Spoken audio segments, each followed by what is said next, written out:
Magandang araw sa inyo lahat. Ito, panibagong araw na naman. Ano to? Ang gagawin natin sa video na ito mga kabrid is all about upgrades, repairs, and maintenance para sa mas maayos sa pag-aalaga mga kabrid. Kailangan natin mag-improve mga kabrid. Kung ano yung nakikita nating mas makakabuti sa ating mga alaga. So, iyan o. For example of this mga kabrid. Gumagawa tayo ng square pin. Ayun. Dito natin sila ilalagak kabrid. So, samahan niya ako mga kabrid hanggang dun yan sa dulo. Kung hanggang saan ang aabutin ng ating stock na hollow block mga kabrid. So, samahan niyo ako mga kabrid. Kung gusto niyo yung mga ganitong klaseng video mga kabrid, all about sa manok, para sa mas malulusog na manok mga kabrid, yan. Para sa mga healthy na manok at mas maganda-gandang pag-aalaga mga kabrid. Backyard breeder mga kabrid, mag-isang gumagawa para sa kabubuti ng ating alaga. DIY lang. Tara, samahan niyo ako. Pero bago ang lahat mga kabrid, mag-intro muna tayo. Welcome to the GPC Rooster Show, where the coffee's hot and the stories flow. Wake up, laugh up, let that sunshine grow. At ito na naman nga tayo mga kabrid, panibagong araw po, panibagong pagbablog naman sa ating munting backyard ng pag-aalaga ng mga kabrid. Welcome and welcome po sa GPC Rooster Show mga kabrid. Super! Ito, makikita nyo mga kabrid, makikita nyo mga kabrid ang pag-aasimbol. Pag-aasimbol po ito ng space ng manok. Ang manok natin ay game fowl mga kabrid. Ibig sabihin po, mayroon po silang kakaibang behavior, mostly aggressive. Wala silang maipapakita sa yung kaabaitan. Kung mayroon man silang naipapakitang kaabaitan mga kabrid, it's because ganun natin sila dinivelop mga kabrid. So ito ang makikita nyo mga kabrid, isa ang aim or ang aking kagustuhan para sa video na ito na ipinapakita ay ang mapaigi ang kalagayan ng ating mga manok mga kabrid. Nagdadagdag tayo ng extra layer which is made of hollow blocks para mapataas at mapalaki ang ating scratching pin mga kabrid. So ayan papatungan lang natin siya ng scratching pin, tapos ang plano niyan is lalagyan natin ng mga tusok-tusok para tumibay at hindi tumumba ang hollow blocks, and then magkakaroon tayo ng observation dyan. I-observe natin mga kawaiti kung ano ang nagiging kalagayan ng manok natin bago natin i-finalize ang ganyang sistema mga kabrid. Pag ang manok natin is umigi or gumanda ang kalagayan, hindi sila nagpakita ng stress or pagkagambala sa ginagawa nating pag-aalaga sa kanila sa ganyang approach, is itutuloy natin yan. Pag yan ay tinuloy natin mga kabrid, gagawa natin ng simento yan. Magtatabi-tabi tayo ng konting budget dyan, maghahalo tayo ng simento, tapos yung mga butas ng hollow blocks na yan, lalagyan natin ng simento para tumibay. Ipapantay din natin yung ganyan, ipapantay din natin yan at ipa-finalize na natin. So ang approach natin ay marami. Pero pag ang manok natin is nagpakita ng magandang responde, umigi sila, gumanda ang kalagayan nila, natuwa sila, or naging mas maigi at malusog sila sa ganyang approach mga kabrid, doon pa lang natin ito ipa-finalize. Okay, so yan is nakikita nyo mga kabrid, tinutusok natin ng kawayang matalim para bumaon at tumibay ang hollow blocks na yan, dahil kailangan sa hollow blocks na yan hindi matumba mga kawaiti. Pag yan ay natumba mga kawaiti, anak ko po, lulusot ang manok, aray ko. Talagang ang manok pag nakalusot ay hahanap ng ka-date mga kabrid, yung ka-date na sasayaw-sayawin niya, yung lalagyan niya ng mga damages mga kabrid. So yun ang iniiwasan natin, magkaroon ng mga bukol, gas-gas, sugat ang ating mga alaga.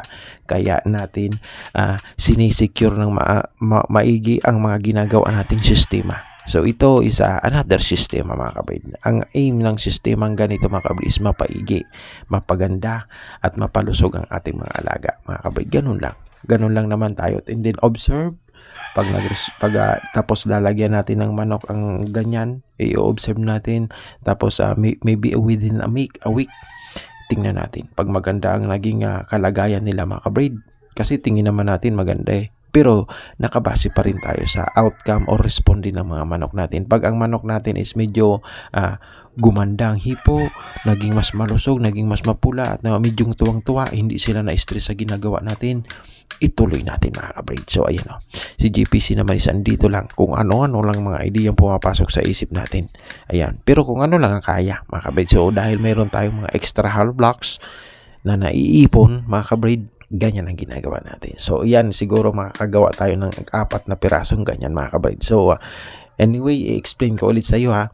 I-explain ko ulit sa mga bago at mga hindi nakakaunawa ng masyado. Kasi mostly mga kabrid, ang mga viewers natin is hindi nakakaintindi. Ang akala nila sa manok is yung ano lang, pang podtripan lang ba, pang tinula lang ba, hindi ho. Ang manok ko po ay panabong. Ang tawag nito sa English is game pow. So, ang mga manok na ganito is matataas ang percentage ng pagiging agresibo. I-explain ko ulit sa inyo ha. Sa breed ng manok, sila yung mga hindi pwedeng pakawalan. Mga kabrid, sila ho ay namamalo. Pag sila po ay nakawala, hahanap sila ng katunggali. Gagawa sila ng mga bagay na hindi mo magugustuhan. Sila yung mga manok na pag pinalaki mo, mayroon silang mga behavior na namamalo. Hindi ho sila yung manok na nakikita nyo dun sa mga na sinasabuyan, okay lang magkakasama, naglalaro, sama-sama silang hindi ho sila ganon. Ang mga manok natin ay hindi pwedeng pagsama-samahin mga kabrid. Kahit babae pong mga manok, yung mga inahin ko po is may mga tahid po. So, pag yan namalo sila mga kabrid, magkakaroon ka ng problema. So, sila po ang mga manok na hindi po madalas nyong nakikitang napalakad-lakad dyan sa daan. Sila yung pag nakita kayo niyan, raratsadahin po kayo niyan. Kumbaga po sa mga manok, ikumpara natin sa mga aso. Kumbaga sa aso, sila po yung mga bulldog, mga ganong mga kinggal, mga yung tipong hindi ho pwedeng nakawala. Sila yung mga responsibilidad ang mga breeder or mga taong may-ari nito. Sila ay dapat laging nakatali or laging nasa kulungan dahil sila po ay hindi advisable na nakakawala. Ganon silang mga klase. Kumbaga sa aso ba? Pag ganon naman, parang sa ahas, sila yung mga cobra, mga kabrid. Pwede mo silang ipit pero hindi mo sila pwedeng pakawalan.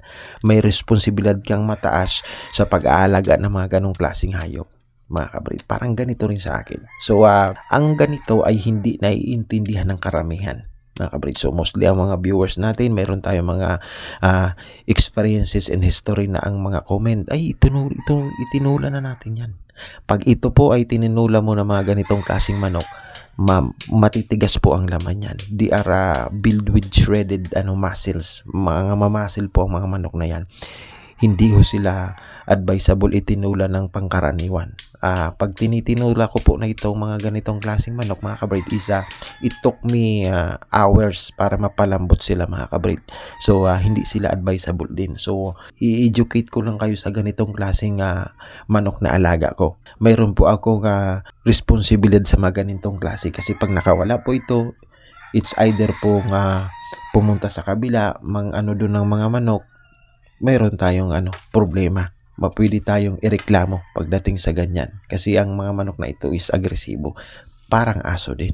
Kailangan naka-well secured sila. Kasi magkakaroon ka ng problema pag sila po ay nakawala at nagbigay po ng hindi maganda-gandang damage sa mga kapwa manok nila. Mga kabrid, ganun lang. So yan mga kabrid, temporary nating nilalagyan ng mga tibay. Dito sa gilid hindi tayo naglalagay. Kasi may uka yan dyan. Tsaka dito. Ito lang na may mga posibilidad na matumba. So, tara. Maggawa. Pakita ko sa iyo magiging itsura niyan. Katapos, ito yung gagamitin natin. Ito. Yung gagamitin natin.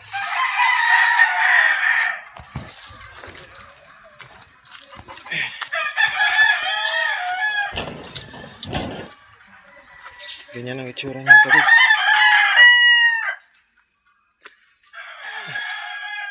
Gagawa na lang natin ng paraan para tumibay. Kasi dito sila. Ganyan itsura niyan. So ayan mga kabrid, bigyan natin or lagyan natin ng sample ng manok at tsaka na natin simulan ng pagmo-monitoring or pagmamatsyag sa kanila sa kalagayan nilang sa ginagawa natin mga kabrid. So ayan ayan mga kabrid, ang ating broadcock na 4 years old mga kabrid na alagang manok. Titingnan natin kung ano ang ipapakita niya or matatakot ba siya or mai-stress ba ang manok na ito or medyo magugustuhan niya ba. Depende po sa kung paano natin ino-observe mga kabrid. So tara, simulan na natin yung pangalawa nating ganyan gawa ulit tayo sa abot ng mga oras na makakaya natin. So ayan no, mostly madalas akong mag live stream mga kabrid, kaya hindi ako nakakapag-reply sa chat. Unang-una is malabo na po yung mata natin. Pag maliwanag na po yung araw, masikat ang araw, yung cellphone natin mababa lang yung yung screen, hindi ko makita yung mga chat. Hirap ako magmasa, kaya hindi ako nakakapag-reply sa mga chat sa live stream ko. Araw-araw ako nagla-live stream mga kabrid halos para sa mga manok ko. And then pangalawa po is ganito nga, pag nag-live ako ng manok, mostly may ginagawa ako. Nung maalis ako, kung ano-anong ginagawa ko sa baba, sa mga manuka natin, naglilinis, nagmo-monitor sa manok, nag-o-observe sa kanila, pumupunta sa baba, kaya hindi ako masyado nakakapag responde sa mga chats doon sa live stream ko. Kasi ang aim ko lang naman doon is to entertain. Let them watch my roosters do their daily daily viewing mga kabrid, ganun lang naman. So ito kabrid, ayan na, pakinggan natin natin ang itsura ng kabuuang kalagayan ng manok natin pag sila ay nasa ganyan. So lalagyan na lang natin yan ng tabing doon sa gilid. Hanggang dito na lang ang ating munting paglalathala. Ipakita ko lang sa inyo mga kabrid ang munti nating adjustment or improvement or ginagawa natin sa mas maiging pag-alaga ng manok mga kabrid. So yan, imomonitor pa natin yan. Kasi maaaring sementohin natin yan. Pag pinayagan tayo ng galawin tong lupa ng misis, ganyan na yan sila. Pag semento yan sila, maganda tingnan yan kabrid. Tapos lalagyan lang natin ng decawing para na siya, nakakabit-kabit talaga ng matibay ang pagkakabit ng scratching fan mga kabrid. So ayan, saktong lawak, okay. Let's go mga kabrid. Hanggang sa susunod na video mga kabrid, magpatuloy tayo maglalathala. Thank you po. Live and breathe with peace in your eyes. GPC's here for the rest of their lives.